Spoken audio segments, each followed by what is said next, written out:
Have you ever been stabbed in the back by someone you trusted? That gut-wrenching moment when you realize the knife between your shoulder blades was placed there by hands you once held? Of course you have. We all have.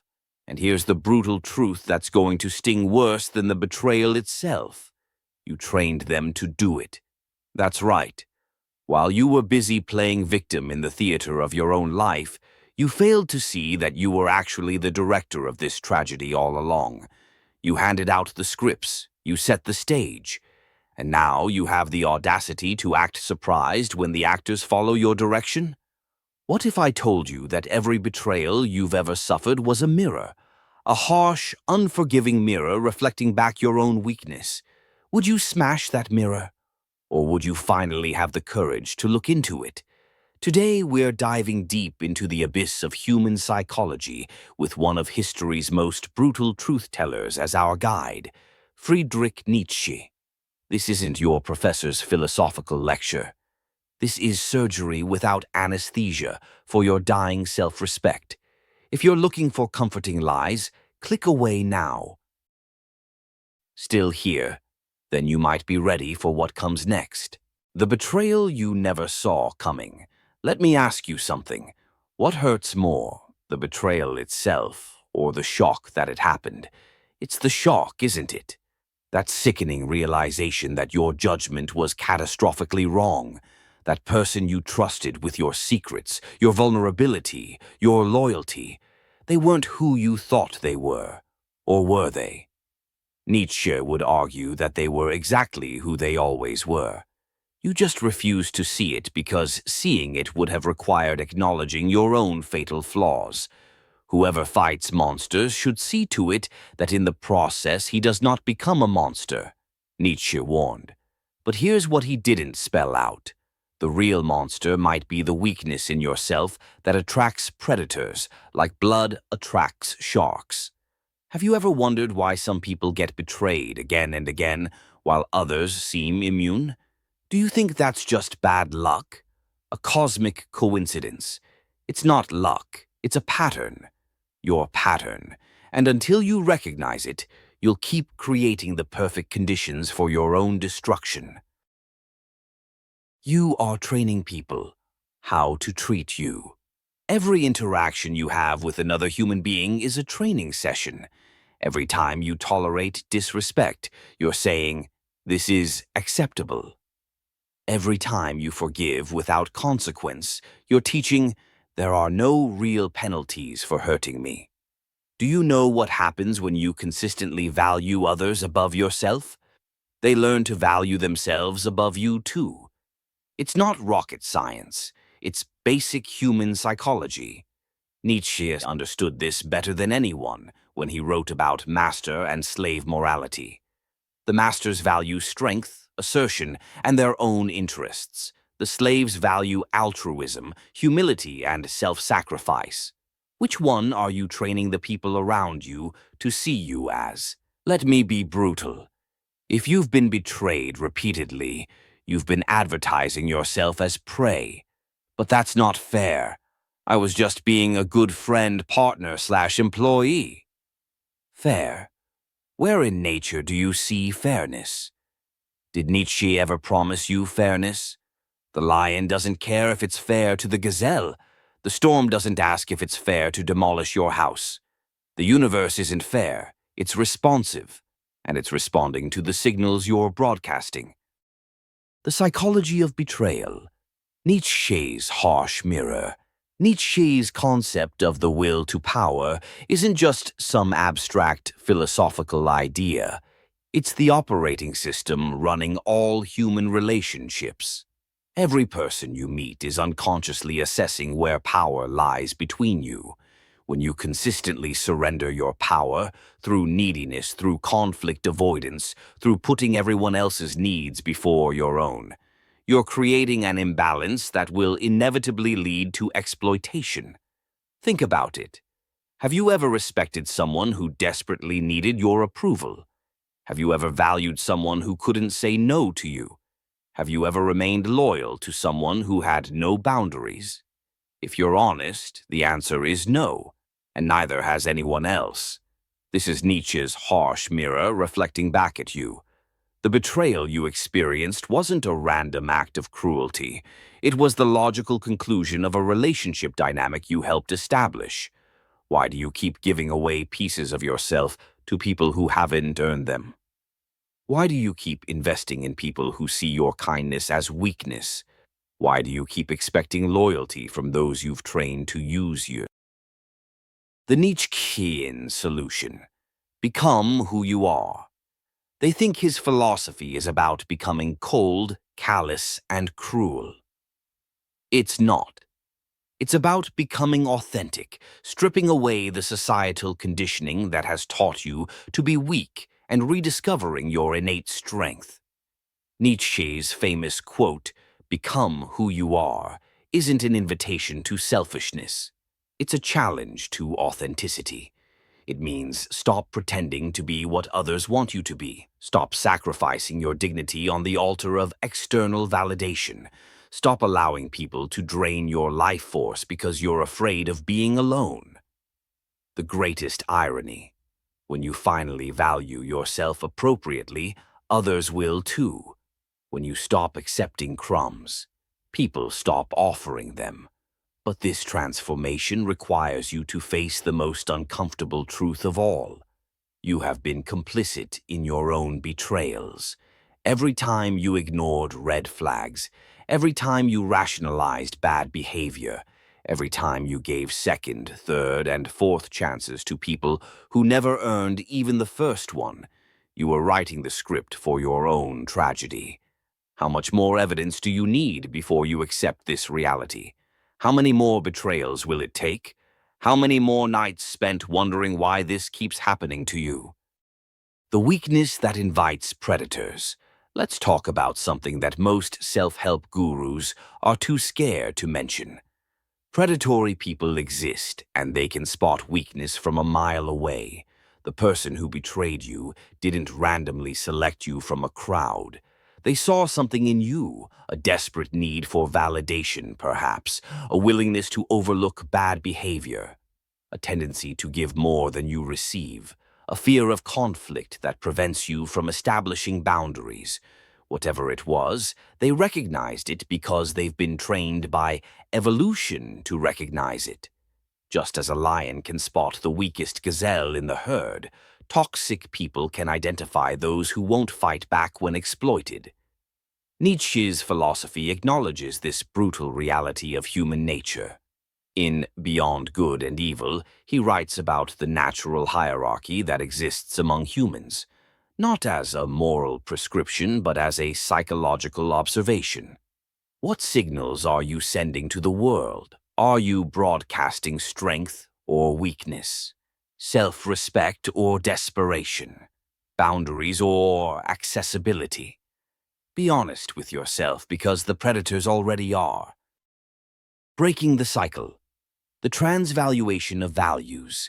The good news, if you can handle it, is that this cycle can be broken. Nietzsche called it the transvaluation of values. The radical reassessment of what you've been taught is good and bad, strong and weak, right and wrong. Maybe you were raised to believe that self-sacrifice is always virtuous. Maybe you were taught that putting others first is the mark of a good person. Maybe you internalize the idea that asserting your needs is selfish. What if these beliefs are the very chains keeping you trapped in cycles of betrayal? Nietzsche would argue that they are. His concept of slave morality describes how the weak have turned their weakness into a virtue, convincing themselves and others that meekness, humility, and self-denial are morally superior to strength, confidence, and self-respect. The most insidious prison is the one where you've convinced yourself the bars are actually protecting you. Breaking free requires more than just recognizing these patterns. It requires the courage to establish new ones, to set boundaries that will be tested, to walk away from people who drain you, to value yourself even when it means others might not like you for it. Are you ready for that? Are you prepared to face the discomfort of changing the relationship dynamics you've established? Are you willing to lose people who only valued you when you were making yourself small for their comfort? The Phoenix Principle: death before rebirth. Here's another uncomfortable truth. Before you can become who you are truly meant to be, your current self must die. Nietzsche's concept of the Übermensch, or overman, isn't about superiority over others. It's about transcending your former self.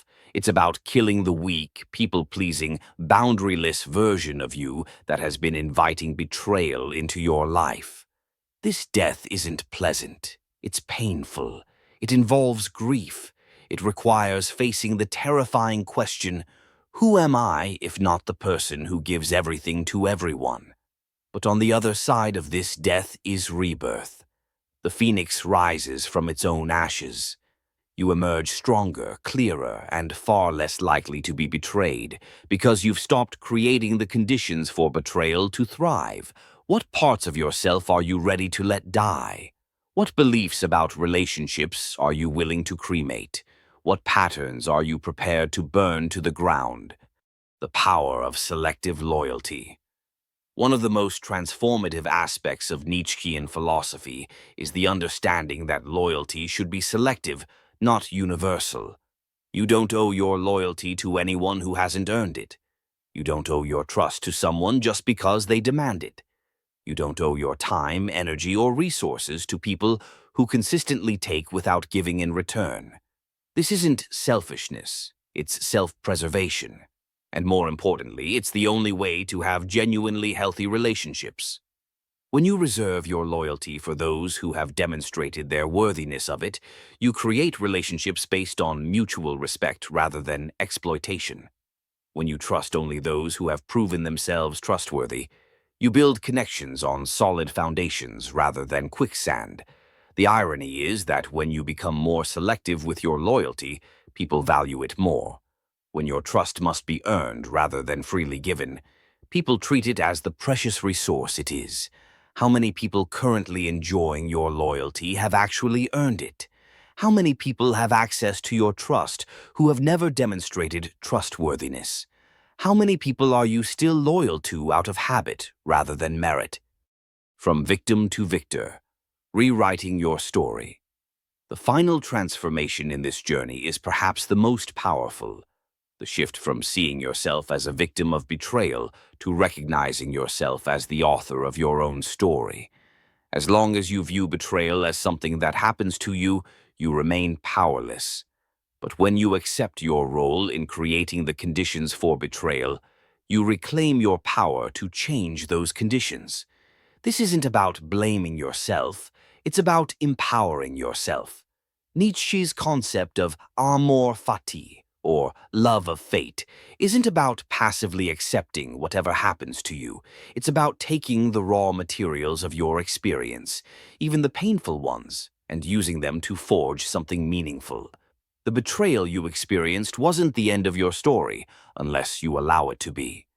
It was a harsh lesson, a painful growth opportunity, a necessary shedding of illusions about both others and yourself. What will you do with this knowledge? Will you use it to build stronger boundaries, develop better judgment, and create healthier relationships? Or will you retreat into bitterness, victimhood, and the comfort of blaming others? The ultimate accountability. If there's one thing that separates the strong from the weak in Nietzsche's philosophy, it's accountability. The willingness to look at your life without flinching and say, "This is mine, all of it. The good and the bad, the triumphs and the betrayals." When you fully embrace this level of accountability, betrayal loses its power over you. It transforms from a devastating blow to an expected outcome of flawed relationship dynamics. Dynamics that you now have the power to recognize and change. Imagine living with such clarity that you can spot the warning signs of potential betrayal before investing your trust. Imagine having such strong boundaries that exploitative people avoid you entirely, recognizing that you're not an easy target. Imagine valuing yourself so highly that others have no choice but to value you the same way or exit your life. What's stopping you from living this way right now? What outdated beliefs are you clinging to?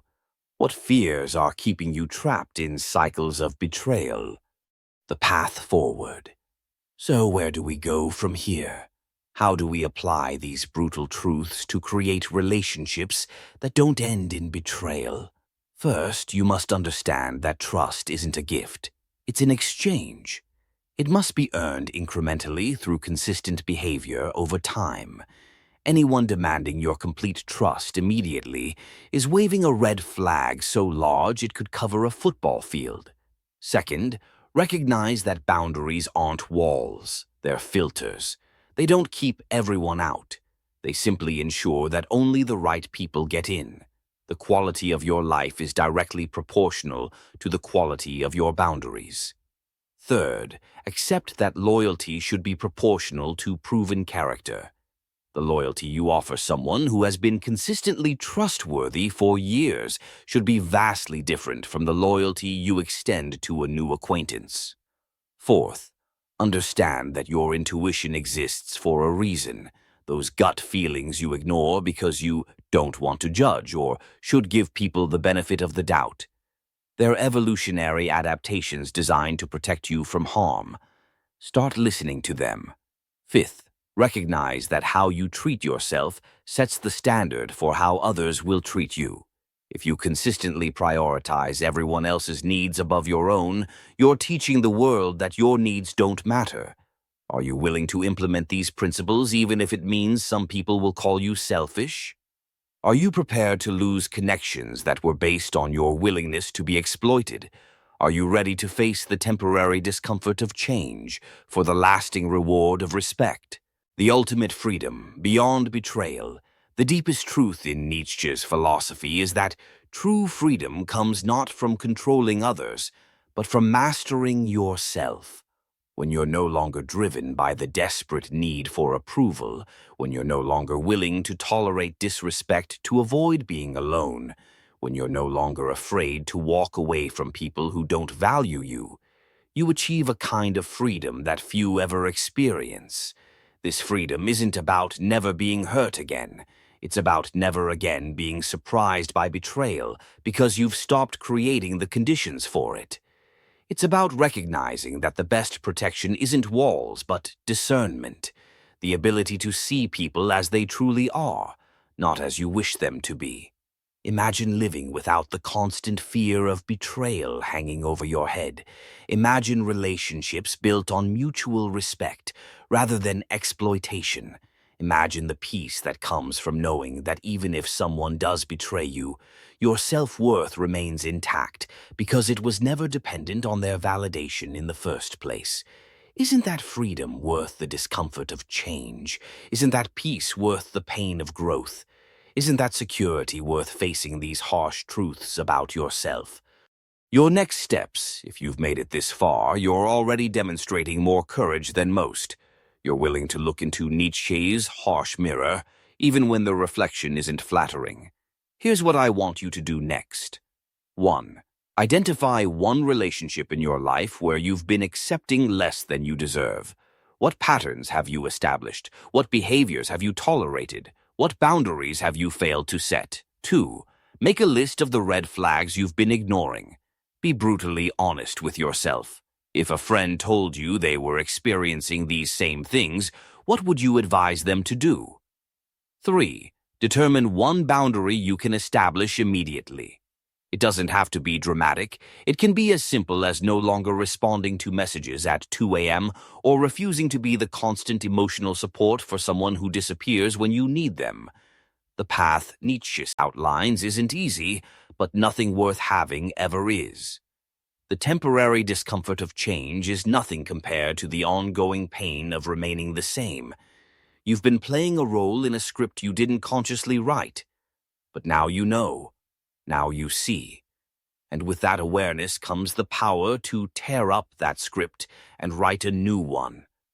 Will you use that power, or will you continue to play the victim in a tragedy of your own making? If this video resonated with you, hit that subscribe button and join a community of people committed to facing hard truths. Smash that like button if you're ready to stop training people to betray you. And share this with someone who needs to hear it, someone who keeps wondering why they end up in the same painful situations over and over again. Remember, in the mirror of betrayal, you don't just see the face of the betrayer, you see your own. And that recognition, painful as it is the first step toward never being betrayed again. Until next time, remember what Nietzsche said. What doesn't kill you makes you stronger, but only if you learn the lesson it came to teach.